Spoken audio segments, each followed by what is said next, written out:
Sometimes you're going to be out in public and there's just going to be bad people around. And your dog's going to be uncomfortable and it's going to make some type of threat display in an effort to keep you safe. And that's as far as it's going to be able to take it. So you kind of have to be able to look at the dog and say, all right, thanks for telling me. I'm going to keep my eye on them. But now you have to go back to being calm, attentive, and polite. And that's where, to a certain degree, your emotional leadership is going to come into play. Okay?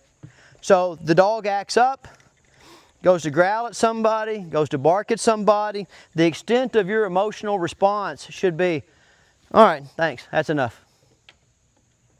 Does that make sense? Right? So how you get the ability to project that emotional leadership and turn it into action is through simple basic obedience, right? Stay there.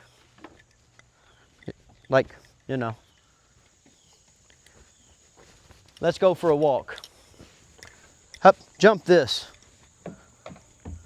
So you're practicing every day influencing the dog from a calm emotional state and putting limits on its behavior. So when I tell the dog to get up here and stay, that's really not much different than going, okay, thanks for telling me that there's an evildoer here, now be quiet. Does that make sense? But look at my posture, look at my emotion, my head's up, my eyes out, and I'm calm. I'm not placating the dog, oh please stay there, and I'm not making it a big deal, like stay there, stay there. So it doesn't matter what the dog's doing. I'm going to approach influencing it in the same way.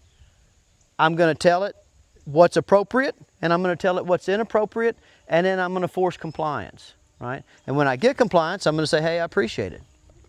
So a lot of that just boils down to getting out and practicing taking your dog for a walk. Practicing putting them in situations where you can influence them. I'm not telling him to jump on this kayak, right? Not asking him to jump on the kayak. I'm telling him we're going to get on the kayak. Then I'm going to tell him, hey, we're going to wait there for a second. We're going to go down the steps. We're going to get on the table, hop up. We're going to wait at the end of the table. We're going to go down the ramp. We're going to get up on the exam table. We're going to wait patiently on the exam table. And now notice that's a little bit different demeanor than what I normally have when I'm walking dogs, right? But I'm not usually walking dogs that are guard dogs and have already started to exhibit, you know, kind of problematic behavior where they're making threat displays towards people that really they shouldn't be making threat displays towards. I try my best to stay away from this line of thinking. What do I do when things go wrong? What do I do if X happens? That line of thinking is like feeling like you're going to learn to swim after you fall out of the boat. You learn to swim before you get in the boat. If you can't walk a dog on a leash and get prompt leash compliance, right? Okay, with let's go, hup, easy, wait, and stay, then you're most certainly not going to be able to control the dog in a highly charged emotional state. Do you see what I'm saying? So the answer to what do I do if is what is your skill set? You know, what do you do if your house is on fire? Well, if you're just a regular person, you just run out of the house. If you're a firefighter, you put out the fire.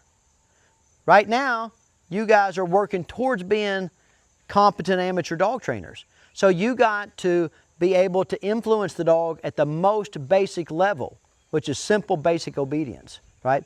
So when I'm doing simple basic obedience, ultimately,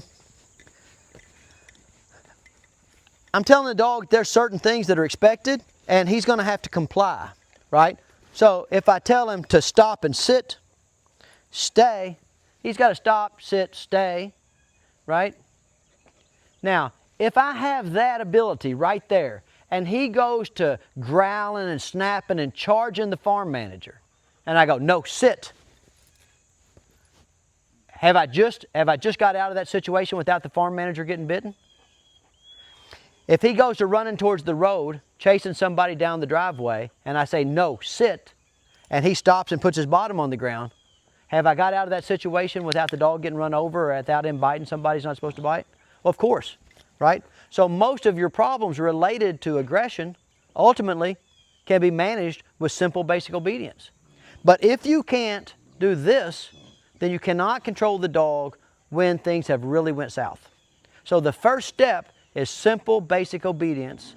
And from a traditional perspective with this particular breed, head up, eyes out, non-emotional when you're working on telling him what to do.